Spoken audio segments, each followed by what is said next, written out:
The afternoon sun slanted through the pharmacy window on Main Street, casting long shadows across the cracked sidewalk. Eleanor stood there, 74 years old, clutching a small paper bag with her vitamins inside. Her knees ached. She couldn't move any faster. Officer Caleb Mercer approached with heavy boots. "Move it, lady." Eleanor turned slowly, squinting against the light. "I'm sorry." His hand shot out, shoving her shoulder. Not hard enough to bruise, but hard enough to make a 74-year-old woman with bad knees stumble backward. The paper bag slipped from her fingers. The vitamin bottle rolled across the concrete, making a hollow sound that echoed in the sudden silence. Nobody on the street stopped. A man in a gray suit glanced over, checked his watch, kept walking. A young woman paused with her coffee cup, then her phone buzzed and she turned away. Eleanor looked at the bottle on the ground. Then she looked at the young officer standing over her, waiting for her to yell, to threaten, to demand his badge number. She did none of those things. Slowly, carefully. She bent down and picked up the bottle, wiped the dust off with her coat sleeve. The same brown coat she'd worn for 15 years. The same silver bracelet she'd worn for 52. "It's all right, son," she said quietly. "You're young. You've got a lot on your mind." Caleb blinked. This wasn't what he expected. Inside the pharmacy, Sarah Coleman stood frozen behind the counter, her hand pressed against her chest. She'd seen everything through the glass, and she recognized that bracelet, the same one in the black and white photograph hanging in City Hall. Next to the words, "In memory of Police Chief Harold Bennett, 40 years of service," the young officer had just shoved the widow of the greatest man ever to wear that uniform. If this story reminds you of someone who taught you patience, drop a comment and let me know where you're watching from, as my grandmother used to say. The good ones never forget. Eleanor's knees buckled, her hand shot out, grasping the edge of the wooden bench. The rough grain bit into her palm. She stood there, bent slightly, breathing. One breath, two. The vitamin bottle lay on the concrete, white cap, orange label, her name printed in small black letters. Caleb waited, his feet planted, his jaw set. He'd seen this before, the pause before the explosion, the intake of breath before the screaming started. Here it comes. Eleanor straightened slowly, her spine protested, her right knee sent a sharp pulse up her thigh. She looked at the bottle on the ground, then at the young officer standing over her. His face was tight, defensive, ready for confrontation. Eleanor closed her eyes, just for a moment. The afternoon sun pressed warm against her eyelids. Harold's voice, somewhere in her memory. "Ellie, anger is easy. It's the easiest thing in the world." She opened her eyes. Slowly, carefully, she bent down, her knees cracked, her back ached. She picked up the bottle, wiped the dust off with her coat sleeve, the same brown coat she'd worn for 15 years. Caleb's fingers twitched near his belt. Eleanor looked at him, really looked, past the uniform, past the badge. She saw the shadows under his eyes, the tension in his shoulders, the way his jaw kept clenching and unclenching. This boy was exhausted. "It's all right, son." The words came out quiet, deliberate, a choice, not a reflex. Caleb blinked. "You're young," Eleanor continued. "You've got a lot on your mind." His mouth opened, closed, his right hand curled into a fist, nails pressing into his palm. This wasn't right. She should be yelling, demanding his badge number, threatening lawsuits. Eleanor tucked the bottle back into her paper bag, folded the top down neat. "Medicine's gotten so expensive," she said, almost to herself. "Used to be a lot cheaper, but well, that's just how it goes." Caleb stood frozen. The sounds of Main Street continued around them. Cars. Footsteps. A dog barking somewhere. Behind him. The pharmacy door swung open. A small bell chimed. Footsteps. Quick ones. "Officer?" A woman's voice. Young, tight with something Caleb couldn't name. He turned. A pharmacist in a white coat stood there. Her face had gone pale. "I need to speak with you right now." Sarah Coleman stepped closer. Her white pharmacist coat rustled against her scrubs. 28 years old, 5 years behind this counter, and she had never once left her station during business hours. Until now. "Officer," her voice dropped low, "do you know who that woman is?" Caleb glanced back at Eleanor. The old woman had settled onto the wooden bench outside the pharmacy, lowering herself slowly, One hand gripping the armrest, her paper bag sat on her lap. "An old lady buying vitamins," he said. "What's the problem?" Sarah's jaw tightened. She took another step, close enough that he could smell the antiseptic on her hands. "That's Eleanor Bennett." The name landed. Caleb's brain snagged on it. Bennett. He knew that name. The photograph in the station lobby. Oak frame, American flag. He walked past it every single day, but he'd never stopped to really look. "Bennett," he repeated. "The photo at the station. Chief Bennett. His wife." Sarah's eyes never left his face. "Widow." Caleb's stomach dropped. "Police Chief Harold Bennett. He served this town for 40 years, from 1964 to 2004. The photograph flashed in Caleb's mind. Black and white, serious face, pressed uniform. He'd seen it hundreds of times, never once read the plaque beneath it. "The one who died in the fire," he said. His voice came out flat, hollow. "Oak Street, November 2004. Sarah nodded slowly. "He saved a family of 4 that night. 2 adults, 2 children, carried them out the back door himself." Caleb's hand found his belt buckle. He gripped it, something solid. "I didn't know she was. Nobody does anymore." Sarah turned to look at Eleanor through the window. The old woman sat perfectly still on the bench, staring at the sidewalk, at a particular spot where the afternoon light fell in a long slant. 20 years is a long time. People forget." A delivery truck rumbled past, rattling the pharmacy windows. The bench shook slightly. Eleanor didn't move. "My dad was a cop," Sarah said. "Retired now. He worked under Chief Bennett for 15 years. Caleb waited. His mouth had gone dry. "He used to tell me stories. Said Harold Bennett was the kindest man he ever knew." Sarah's voice softened. "First one at every scene. Last one to leave. Never raised his voice. Never lost his temper." She paused, looked directly at Caleb. "Never pushed anyone." The words hit like a fist to the gut. Caleb's neck burned. Heat crept up toward his ears. His skin prickled under his uniform collar. Dad said when there was a domestic call, Chief Bennett would sit with the family for hours, just talking, making sure everyone was okay before he left. Sarah shook her head slowly. He didn't see people as problems to solve. He saw them as people. Caleb's throat constricted. He thought about his own approach, the way he'd walked up to Eleanor, the tone in his voice, the hand on her shoulder. "Move it, lady." His stomach turned. "The fire," he said. "What happened exactly?" Sarah exhaled. 2004, house on Oak Street, middle of the night. Chief Bennett was 57. Should have retired 2 years before, but he kept saying the town needed him. She looked down at her hands.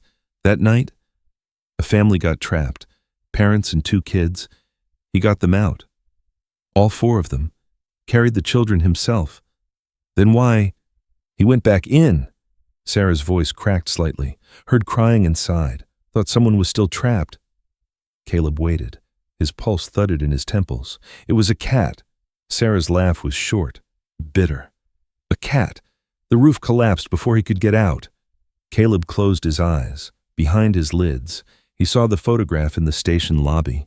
The serious face, the pressed uniform, the medals on his chest. A man who went back into a burning building because he heard crying. A man who couldn't leave anyone behind, not even a cat. "Mrs. Bennett comes here every Wednesday," Sarah continued. 4:30, on the dot. "Has for 20 years. Caleb opened his eyes. "Why?" "Because this is where he used to wait for her." Sarah pointed at the bench, at the old woman sitting there alone. Every Wednesday was his early day off. He'd stand right there on the sidewalk, right where the sun hits, and when she came out, they'd walk home together. Caleb turned slowly, looked at Eleanor. She was staring at the sidewalk, at the patch of light slanting across the concrete. Her lips moved slightly, though no sound came out. She wasn't looking at nothing. She was looking at the spot where her husband used to stand. "She hasn't missed a single Wednesday," Sarah said quietly. "Rain or shine, summer or winter, she comes here at 4:30, sits on that bench, and watches the light move across the sidewalk until it fades." Caleb's chest ached, a dull pressure building behind his sternum. He looked at Eleanor again, really looked this time. The brown coat, old but clean, the shoes, worn but polished. The silver bracelet, thin and faded, catching the afternoon light. She sat with her back straight despite her bad knees, hands folded over the paper bag, dignity intact. This wasn't just an old woman blocking the sidewalk. This was the widow of a legend, a man who had given 40 years to this town, a man who had died because he couldn't walk away from a cry for help. And Caleb had shoved her. His throat tightened, his eyes stung. "Why are you telling me this?" he managed. Sarah looked at him for a long moment. Her expression wasn't angry. It was something else, something closer to pity. "Because you need to know what that bracelet means." Caleb glanced at Eleanor's wrist. The silver band glinted in the fading light. "Chief Bennett gave it to her on their wedding day, 1972. He engraved it himself." "What does it say?" Sarah's voice dropped to barely a whisper. "Forever yours, H.B." Caleb stood frozen. The sounds of Main Street faded away. The car, the pedestrians, the distant bark of a dog. All he could hear was his own heartbeat pounding in his skull. And one question, repeating over and over. "What have I done?" Sarah pointed at the bench. "You see that?" Caleb looked. Old wood. Brown paint peeling at the edges. Nothing special. "It's a bench." "Look closer, at the leg. The front one." Caleb walked toward Eleanor. His boots felt heavy on the concrete. Each step took effort. She didn't look up as he approached. Her eyes stayed fixed on that patch of sunlight. He stopped beside the bench, crouched down. His knees popped. There, on the front leg, a small brass plate, no bigger than a playing card. Dust caked the surface. Grime filled the grooves of the letters. Caleb pulled his sleeve over his hand, wiped. The letters emerged one by one. "For Eleanor, from the one who always waits for you. H. 1998. His hand stopped moving. The fabric of his sleeve pressed against the cold metal. H.B. Harold Bennett. He stared at the words. Read them again, a third time. The brass was worn smooth in places, polished by years of accidental contact, 26 years of feet brushing past it. 26 years of nobody bothering to look down. "He built it himself." Sarah's voice came from behind him. Caleb didn't turn around. "Chief Bennett made this bench with his own hands. Took him 2 weeks. He was out in his garage every night, sawing and hammering." Caleb straightened up slowly. His right knee cracked again. Eleanor was watching him now. Her pale eyes studied his face. She didn't speak. "Mrs. Bennett," Sarah said gently, "I was just telling the officer about the bench." Eleanor's lips curved, not quite a smile, something softer, more distant. "Harold and his surprises." Her voice was rough, like sandpaper on wood. "He worked on this thing every night for 2 weeks, sawing and sanding, making a racket in the garage. I asked him what he was building. He said, 'Ellie, don't ask. It's a surprise.'" She chuckled. A dry sound. Surprise. That man couldn't keep a secret to save his life. By day 4, he'd told me everything. Couldn't help himself. Caleb's throat tightened. He looked at the bench again, at the worn armrests, at the seat, slightly concave from years of use, at the brass plaque, now gleaming where he'd wiped it clean. A man had built this, with his own hands, for his wife. Why Brown? The question came out before he could stop it. Eleanor looked up at him, surprised, maybe, or pleased that he'd asked. "My favorite color." She touched the armrest. Her fingers traced the grain. He remembered. After 30 years of marriage, he still remembered little things like that. Sarah stepped closer. "He chose this spot because of the afternoon light. Mrs. Bennett has arthritis. Standing too long hurts her knees. He wanted her to have somewhere comfortable to sit while she waited for her prescriptions." Caleb looked at the patch of sunlight on the sidewalk. The same spot Eleanor had been staring at. The spot where Harold used to stand. A voice interrupted from behind them. "Did I hear you say Chief Bennett?" Caleb turned. An older man had been standing near the pharmacy entrance, a prescription bag in his hand, white hair under a faded baseball cap, weathered face, work boots covered in dried mud. He'd been there when Caleb pushed Eleanor, one of the people who'd looked away. Now he stepped forward, nodding at Eleanor. "Mrs. Bennett, I'm Tom. Tom Miller, Jack Miller's boy, from Pine Street." Eleanor's face changed. Recognition flickered in her pale eyes. "Tom, little Tommy Miller. You used to ride your bike past our house." "Not so little anymore." Tom's mouth twitched, but the smile didn't reach his eyes. "I heard you mention Harold. Couldn't just walk away without saying something." He looked at Caleb. At the uniform, at the badge. His expression hardened for just a moment before softening again. 1989. Tom said, "My son wandered off into the woods behind our house. 6 years old. Gone for 8 hours. We searched everywhere. Called everyone we knew." Caleb watched the old man's hands. They trembled slightly around the prescription bag. "Chief Bennett led the search himself. Didn't go home. Didn't sleep. Found my boy at 3 in the morning, curled up under a fallen tree, crying his eyes out." Tom's voice cracked. "Carried him out himself, handed him to me and said, 'Next time, Tom, maybe take him camping with you. Teach him the woods proper.'" Then he smiled like it was nothing.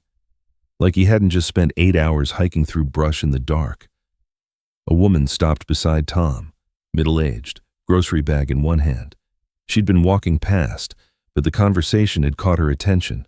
Small town, word traveled fast on a street like this. "Are you talking about Chief Bennett?" She looked at Eleanor. "My mother lived alone on Oak Street. After my father passed, she couldn't sleep, heard noises everywhere, was terrified someone would break in." She shifted her grocery bag to the other arm. "Chief Bennett stopped by every single week, not for any official reason, just to check on her. He'd sit on her porch and talk about the weather, about her garden, about nothing important." Her voice wavered, but it mattered to her. She always said he made her feel safe. More people gathered, an elderly couple holding hands, moving slowly down the sidewalk, a young mother with a stroller who paused to listen, a teenager on a skateboard who kicked up and stood still, curious about the small crowd forming. The stories came one after another. Harold Bennett finding lost dogs, Harold Bennett helping change flat tires on the side of the road, Harold Bennett staying late at accident scenes, making sure everyone had a ride home before he left. Small things, ordinary things, the kind of things that never made the news. But people remembered. Caleb stood in the middle of it all, surrounded by voices he didn't know, listening to stories about a man he'd never met. A man whose photograph he'd walked past every day without once stopping to read the plaque beneath it. He looked at Eleanor. She sat on the bench her husband had built for her, surrounded by people who remembered him. Her hands rested on the paper bag. Her eyes glistened in the fading light, but no tears fell. The afternoon sun shifted. The patch of light crept across the sidewalk, inch by inch. And Caleb realized something that made his chest ache. These people hadn't gathered because Eleanor was a widow. They hadn't stopped because she was old or frail or needed protection. They'd stopped because Harold Bennett had touched their lives. 20 years after his death, his memory still lived in this town, in these people, in the stories they carried. And Caleb, Officer Caleb Mercer, 12 shifts in a row, too tired to see straight, had pushed her. Had pushed the one person Harold Bennett had loved most in the world, the one person he had built a bench for, the one person he had waited for, every Wednesday. For 30 years, Caleb looked down at the brass plaque again, from the one who always waits for you. His chest burned, a pressure building behind his ribs that wouldn't let up. What would Chief Bennett think? If he could see what happened today, what would he say to the young officer wearing the same uniform he'd worn for 40 years? The small crowd thinned slowly. Tom Miller touched his cap to Eleanor and walked on. The woman with groceries waved goodbye. The teenager pushed off on his skateboard. Wheels clicking against the sidewalk cracks. Soon it was just the three of them again. Eleanor on the bench, Sarah standing nearby, Caleb rooted to the spot. Eleanor looked up at the sky. The blue was fading toward orange at the edges. "You want to know about Harold?" she said. It wasn't a question. Caleb nodded. Eleanor patted the bench beside her. "Sit down." Then, "My neck hurts looking up at you." He hesitated. Then he sat. The wood creaked under his weight. He could feel the slight depression in the seat, worn smooth by years of use. "We met in 1970, Eleanor began. Her voice had changed, softer now, farther away. "Right here, in this pharmacy." She pointed at the door. "I was 20 years old, buying medicine for my mother. Harold was 23. He'd been on the force for 2 years. Her lips curved at the memory. He came in to buy bandages. A dog had bitten him during a chase, some thief running through backyards. She held up her hand, showing the space between thumb and forefinger. Right here. Deep. Caleb listened. Sarah had moved closer, leaning against the pharmacy wall. I was standing at the counter when he walked in. He looked at me. Stopped dead. Eleanor shook her head slowly. I remember thinking something was wrong with him. Then I looked down and saw his hand. Blood everywhere, dripping on the floor. She paused, her eyes unfocused, looking at something Caleb couldn't see. I asked if he was all right. He just stared at me like I'd spoken a foreign language. Then he looked down at his hand, said something I don't remember what exactly, and dropped like a stone. Eleanor laughed, a dry, papery sound. The pharmacist nearly had a heart attack. I ended up pressing a cloth to Harold's hand while we waited for help. When he came to, the first thing he did was apologize for the mess on the floor. She touched the bracelet on her wrist. Second thing he did was ask my name. Caleb found himself smiling despite everything. We married in 1972. Small wedding, church at the end of the street. Eleanor turned the silver band slowly. He gave me this. Did the engraving himself. The letters are crooked. He was never good with small tools. She traced the uneven letters with her finger. I never took it off. Not once in 52 years. The afternoon light shifted. Eleanor rubbed her right knee absently, wincing slightly. We tried to have children, she continued, her voice flattened. Couldn't. The doctor said the problem was with me. She said it simply. No self-pity. Just fact. I thought Harold would be disappointed, maybe even leave. She shook her head. He held my hand and told me I was enough. Just like that. Ellie, you're enough. We never talked about it again. A car horn blared somewhere down the street. Eleanor didn't flinch. We lived in a little house on Maple Street, 2 bedrooms, 1 bathroom, a garage where Harold liked to tinker. He was always building something. Birdhouses? Shelves? She patted the armrest. This bench. She was quiet for a moment. Her hand continued rubbing her knee.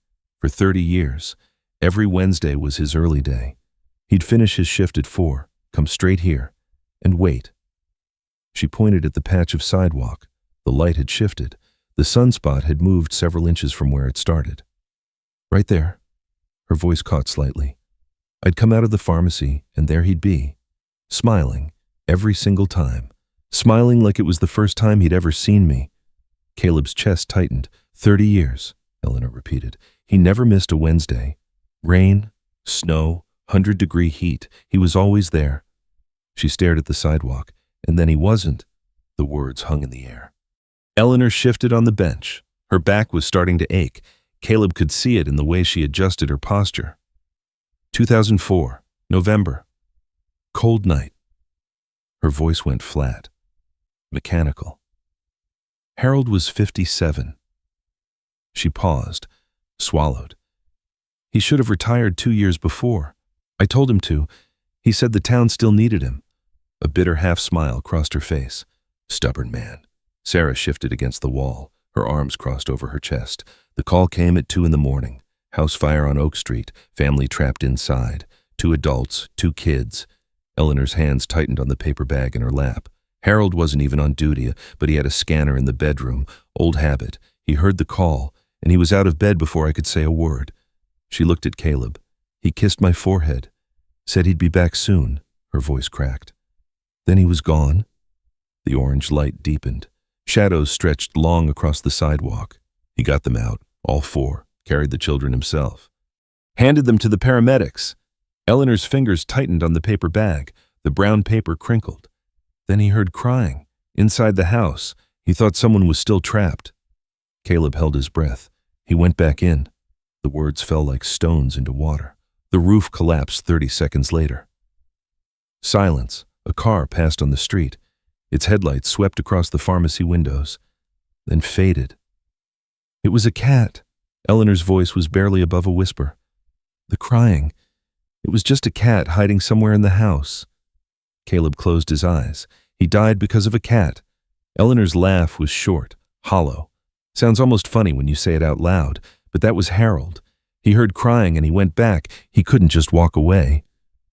She looked at the sidewalk again, at the spot where the light used to fall. They called me at 3 in the morning. I was sitting at the kitchen table, waiting. I knew before they said anything. I could tell from the way the line went quiet. Her hand moved to the bracelet, turned it slowly. I went to the scene. They tried to stop me. I pushed past them. She paused, swallowed hard. I had to see. Caleb opened his eyes. They'd pulled him out by then, laid him on the grass. Her voice dropped. I sat down beside him, held his hand. It was still warm. The paper bag crinkled in her grip. I stayed until the sun came up. They let me. Nobody tried to move me. Eleanor turned to look at Caleb. Her eyes were dry, clear. You asked why I come here every Wednesday? He nodded. Because this is where he waited for me, for 30 years. She touched the bench. And now I wait for him. Her gaze drifted back to the sidewalk. Somewhere. I believe he's still standing there, in the light, waiting. She smiled faintly. And one day, I'll walk out of that pharmacy and he'll be there. Smiling, like always. The orange light faded to purple. The sunspot disappeared entirely. Eleanor looked at the empty sidewalk, but not today. Caleb didn't speak. The story hung in the air between them. Harold Bennett, the fire, the cat, the roof collapsing, a wife holding her husband's hand until sunrise.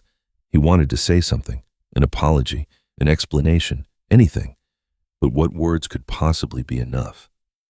I'm sorry I pushed you. Too small. I didn't know who you were. That made it worse, as if her identity was the only thing that mattered. As if pushing some other old woman would have been acceptable. His throat closed up. His tongue felt thick and useless in his mouth. Eleanor sat beside him on the bench, patient, unhurried. She didn't seem to expect anything from him. That made it harder. Caleb stared at the sidewalk, at the spot where the sunlight had been. The concrete looked ordinary now. Gray, cracked, stained with old gum and oil spots. But for 30 years, a man had stood there, every Wednesday, waiting. And now his widow sat on this bench, every Wednesday, waiting too. Caleb's eyes burned. He blinked rapidly. His hands trembled in his lap. A memory surfaced, unbidden, unwanted. His grandmother's house. Small, white siding, blue shutters, a porch with 2 rocking chairs, one for her, one for him. They'd sit there on summer evenings, drinking lemonade, watching fireflies blink in the yard. She'd raised him after his parents split, 7 years old, dumped on her doorstep with a suitcase and a note. She never complained, never made him feel like a burden. You're my boy now, she'd said. We'll figure it out together. And they had. For 20 years. Then the call came. 3 in the morning, the nursing home. His grandmother had taken a turn. They didn't expect her to last the night. Caleb was on duty, 12-hour shift, short-staffed. He couldn't leave. Tomorrow. He'd thought, I'll go tomorrow. She'll hold on. She always does. She didn't. She died at 4:17 a.m., alone, in a room that smelled of antiseptic and wilted flowers. The nurses said she'd called his name. Near the end, asked where he was. He hadn't been there. Caleb's hands trembled harder. He pressed them flat against his thighs. The fabric of his uniform pants felt rough under his palms. His jaw clenched so tight his teeth ached. 5 years. 5 years since that night, and the guilt hadn't faded. It sat in his chest like a stone, heavy and cold, pressing down on everything. He looked at Eleanor. She was watching the street, cars passing, people walking, the ordinary rhythm of a Wednesday evening on Main Street. She'd sat with her husband's body until sunrise, held his hand while it went cold. Nobody had tried to move her. Caleb hadn't even been in the same state when his grandmother died. His jaw clenched tighter. A muscle twitched near his ear. He didn't deserve to wear this uniform. The thought came suddenly, sharp as a slap. He pushed it away, focused on breathing. In, out, in, out. Eleanor turned to look at him. You're quiet, she said. Caleb nodded. He didn't trust his voice. That's all right. She adjusted the paper bag on her lap. Sometimes quiet is good. People talk too much these days, always filling the silence with noise. She looked at him more closely. Her pale eyes narrowed slightly. You're thinking about someone. It wasn't a question.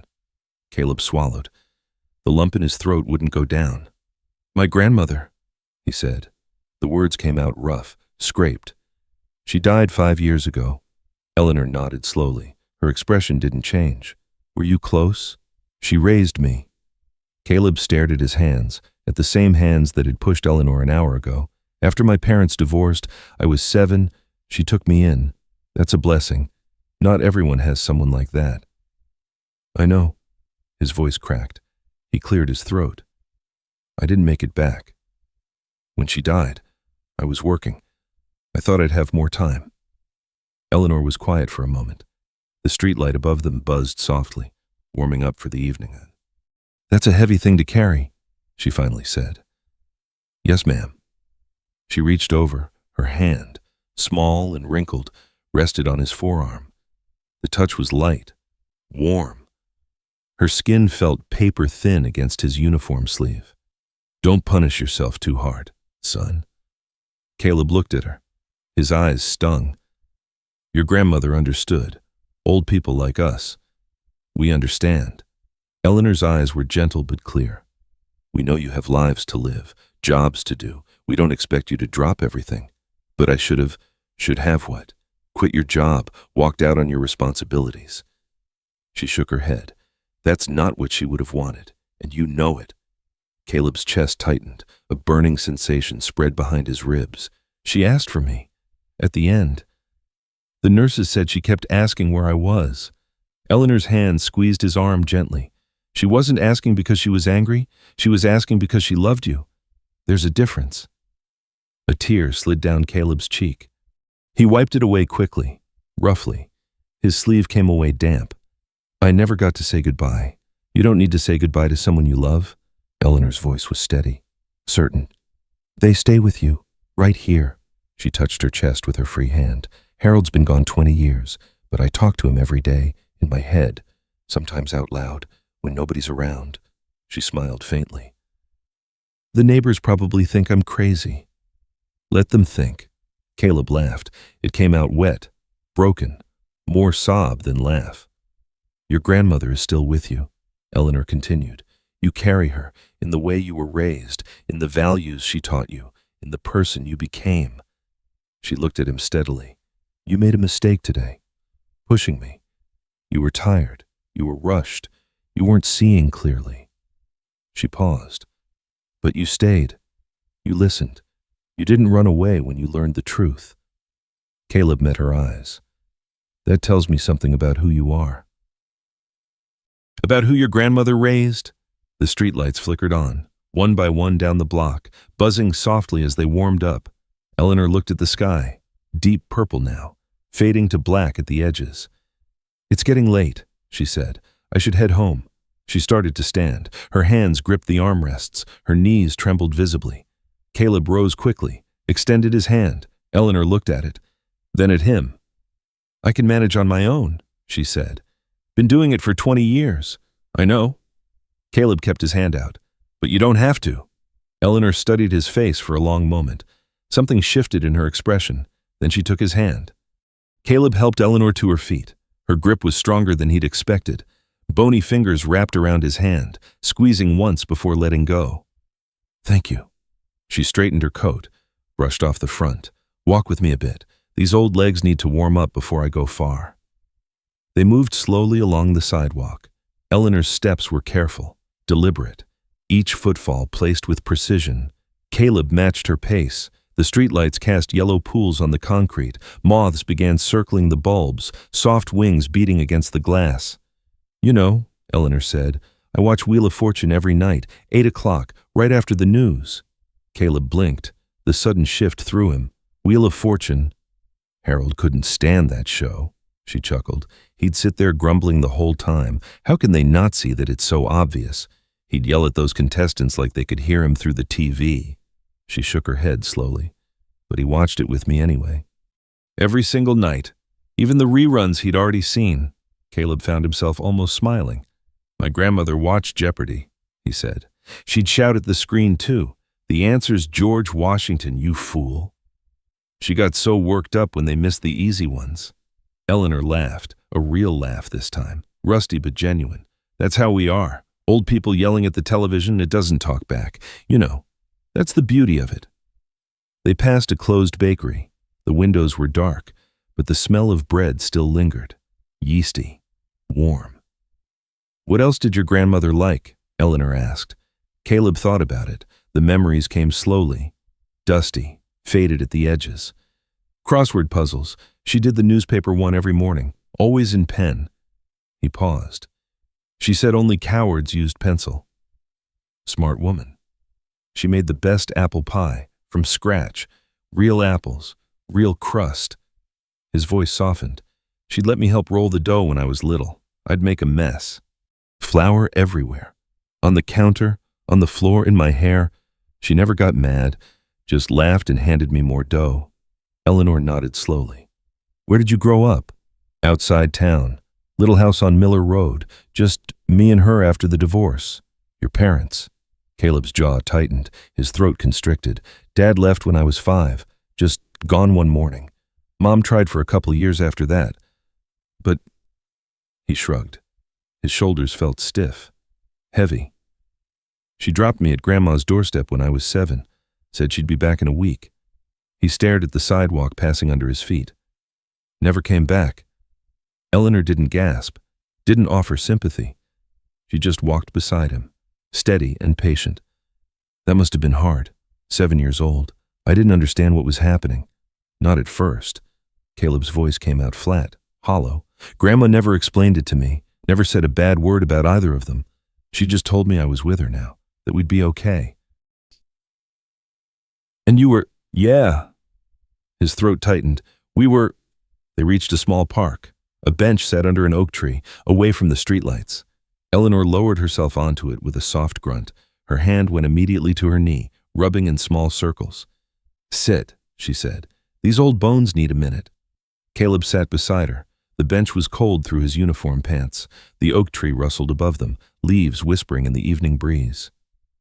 Harold used to say something about love, Eleanor said quietly. I asked him once how he knew I was the one. She was quiet for a moment, rubbing her knee. He said it wasn't about big moments, wasn't about fireworks or grand gestures. She looked at Caleb. He said love was just being there, really being there when you're with someone, not halfway, not thinking about something else, just there. Caleb listened. The knot in his chest had loosened slightly, not gone, but softer. I wasted a lot of time being angry, he said quietly. At my parents, at the world, at myself. And now I'm just tired. Eleanor looked at him. Her pale eyes caught the faint light from the distant street lamp. Tired is honest.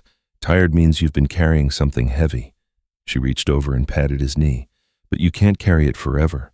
At some point, you have to set it down. Caleb stared at his hands, the same hands that had pushed her, the same hands that had failed to hold his grandmother's before she died. How do you do it? He asked. How do you keep going after everything? Eleanor was quiet for a long moment. I think about Wednesday, she finally said. Every week, I have Wednesday to look forward to, a reason to get up, a place to go, a bench to sit on. She looked toward Main Street, toward the pharmacy, toward the bench Harold had built. It's not much, but it's enough. The breeze picked up, colder now. Eleanor shivered slightly, pulling her coat tighter. We should get you home, Caleb said. Not yet. Eleanor's voice had changed, harder, more serious. There's something I need to tell you first. Caleb turned to look at her. Something about Harold. She paused, her hands stilled on her lap. Something I've never told anyone else. Eleanor leaned forward on the park bench, her hands folded together in her lap. I don't know why I'm telling you this, she said quietly. Maybe because you remind me of him. Harold. When he was your age. Caleb waited. The oak leaves rustled above them. Harold wasn't always a good man. The words didn't match anything Caleb had heard today. He stared at her. What do you mean? I mean what I said.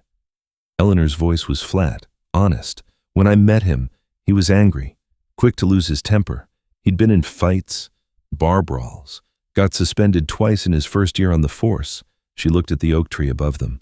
His father was a drunk, used to beat Harold and his mother. Harold grew up thinking that's how men handled things. Fists first.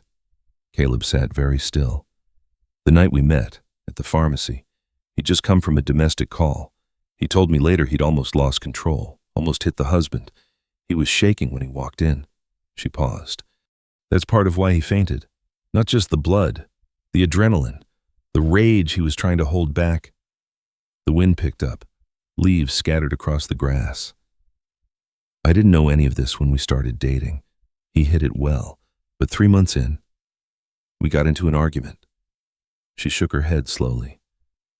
I don't even remember what about. Something stupid. Eleanor's hands tightened in her lap. He raised his fist. Caleb's breath caught. He didn't hit me. He caught himself, stopped mid-swing. Her voice stayed steady. But I saw it, the look in his eyes. The streetlight flickered in the distance. Once, twice. He left that night. Didn't come back for 3 days. I thought I'd never see him again. She turned to face Caleb. When he came back, he was different. He'd gone to see a counselor, a priest, his old boxing coach, anyone who would listen. Eleanor's voice softened. He told me everything. What his childhood was like, what he was afraid of becoming. He said he understood if I never wanted to see him again. But you stayed. I stayed. Eleanor nodded slowly, not because I was foolish, not because I thought I could fix him. I stayed because he was already fixing himself. She pointed at Caleb's chest. That's the difference. Son, nobody saved Harold, no magic words, no miraculous change of heart. He saved himself. 1 day at a time, one choice at a time. Caleb's throat tightened. 40 years of marriage. He never raised his hand again, never even raised his voice. She paused. The man who died in that fire wasn't the man I met in the pharmacy. He'd built himself into someone new, someone better. She reached over and took Caleb's hand. Her grip was firm. That's why I'm telling you this, because you remind me of him. The exhaustion, the anger underneath, the way you're running on fumes. Caleb pulled back slightly. I'm not. You pushed an old woman today because she was in your way. Eleanor held his gaze. You didn't see her as a person. You saw her as a problem. The words landed like punches, each one precise. That's how it starts. Small things, losing patience, telling yourself it's not a big deal. Everyone does it.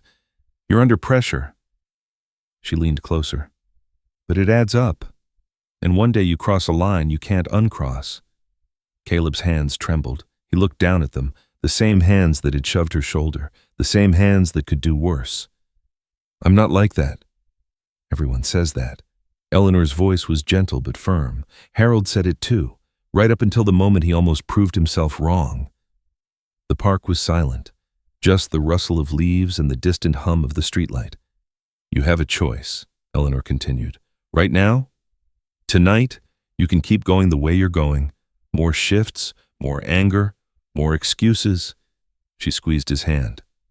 Or you can stop, look at yourself, really look, and decide who you want to be. Caleb's eyes burned. He blinked hard. I don't know how. Nobody does it first. That's the whole point. Eleanor released his hand. Harold didn't know either. He figured it out as he went, made mistakes, learned from them, kept trying. She stood up slowly. Her knees popped. She winced but stayed upright. You're a good person. Caleb, I can see it underneath all that exhaustion. She looked down at him. But I can't save you. Your grandmother can't save you. Only you can do that. She started walking toward the park entrance. Visit her grave, she called back. Your grandmother. Talk to her. Tell her what's been happening, what you're afraid of. Caleb stood up. His legs felt weak. Mrs. Bennett. She stopped, turned. You stayed, she said. You listened. You didn't run away when you found out who I was. That counts for something. She smiled. The first real smile he'd seen from her all evening. Your name, Caleb. Do you know what it means? He shook his head. It means faithful. She nodded slowly. Live up to it. She turned and continued walking. Slow, steady, her brown coat swaying with each step. One more thing, she called back without turning around. Sarah mentioned filing a report about what happened today. Caleb's stomach dropped. I told her no. Eleanor paused at the park gate. What good would paperwork do? You're already punishing yourself worse than any report ever could. She walked through the gate and disappeared around the corner. Caleb stood alone in the park. The wind blew, the leaves whispered, and for the first time in 5 years, something cracked open inside his chest. 1 week later, Wednesday, 4:27 p.m. Eleanor walked down Main Street. The same route, the same ache in her knees, the same brown coat. But something was different. She saw it from half a block away. The bench, her bench, Harold's bench. The wood gleamed, fresh paint, brown, the exact shade Harold had chosen 26 years ago. Eleanor stopped walking. Her hand went to her chest. She approached slowly, each step deliberate, her eyes fixed on the bench like it might disappear if she looked away. The paint was smooth. No chips, no peeling. The armrests shone under the afternoon light. She reached out, touched the wood, still slightly tacky in places. Fresh. Someone had done this recently. Her fingers moved to the brass plaque, the one Harold had made. The letters were sharp now, clean, polished until they caught the light. For Eleanor from the one who always waits for you. HBCC. 1998. Her throat tightened. There was something else, a second plaque, smaller. Mounted just below the first. This bench was restored by Main Street Police Department in memory of Police Chief Harold Bennett, 1947 to 2004. He never left anyone behind. Eleanor read the words, read them again. Her eyes burned. She pressed her fingers against them. "Well, I'll be," she whispered. A shadow fell across the bench. She looked up. Caleb stood there. No uniform today. Jeans, a blue flannel shirt, work boots with dried paint on the toes. He held 2 paper cups. Steam rose from the lids. "I wasn't sure how you take your coffee," he said. "So I got both, black and sugar." Eleanor stared at him. "You did this." Caleb looked at the bench, at the fresh brown paint, at the polished brass. "Me and some guys from the station, we found old photos in the archive, took 3 trips to the hardware store to match the color right." He shrugged. "The guys thought I was losing my mind. Maybe I was." He held out both cups. Eleanor reached for the one on the right. The one with the sugar packet stuck to the lid. "Harold drank his black," she said. "I always liked it sweet." Caleb nodded. He lowered himself onto the step beside the bench. Not on it. Beside it. He wrapped his hands around the remaining cup. "My supervisor heard about what happened," he said quietly. "Last week. Someone saw it and called the station." Eleanor looked at him, her face unreadable. "There's going to be a conversation, probably some paperwork." He stared at his coffee. "That's okay. It should have consequences." Eleanor sipped her coffee, hot, sweet, the warmth spread through her chest. "That's honest of you," she said. "I'm trying." They sat in silence. The afternoon traffic moved past, a delivery truck, a sedan, a mother pushing a stroller. The sunlight slanted through the pharmacy window. It fell in a long stripe across the sidewalk. The same spot. The same angle. "You went to see her?" Eleanor asked. "Your grandmother?" Caleb nodded. "Sunday. Brought pink roses, her favorites." He paused. "Sat by her grave for 2 hours. Just talking. Telling her things I should have said years ago. Did it help?" "I don't know." He looked at the stripe of sunlight on the concrete. "Maybe. I slept better that night than I have in months."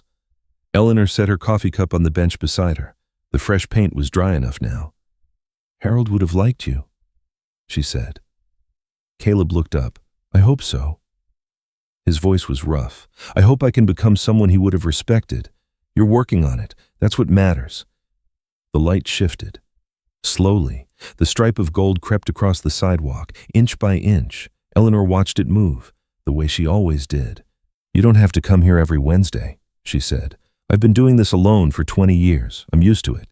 Caleb turned his coffee cup in his hands. "Once, twice. I know," he said, "but I want to." Eleanor looked at him, at the young man sitting on the step. His shoulders weren't hunched anymore. His jaw wasn't clenched. "Harold used to say something," she said quietly.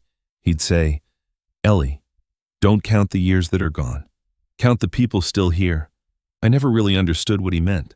She looked at the bench, at the fresh paint, at the 2 plaques gleaming in the afternoon light. "I think I'm starting to—" The sunlight touched Caleb's boots, climbed up his jeans, reached his hands wrapped around the coffee cup. 2 shadows stretched across the sidewalk now, hers from the bench, his from the step, side by side. Same time next week, Caleb asked. Eleanor picked up her coffee, took another sip. The sugar had settled at the bottom. Sweet. Same time, she said. The streetlight above them buzzed softly. Not on yet, just warming up. Main Street continued its rhythm around them. Cars passing, people walking, the ordinary Wednesday sounds of a small town going about its business. But beside the pharmacy, on a bench built by a man who'd been gone for 20 years, two people sat together, not talking, not needing to, just there. The light faded slowly. The stripe of gold on the sidewalk dimmed and disappeared. Eleanor finished her coffee, set the empty cup aside. For 20 years, Wednesday afternoons had stretched on forever, long and empty and aching. But today, sitting here with a cup of sweet coffee and a young man who had stayed, the afternoon didn't feel long at all. Some stories leave us quiet. This one might be sitting with you now, tender and familiar, like something you've carried before but never quite named. Many of us know what it is to feel unseen, to stand somewhere crowded and wonder if anyone notices we're there.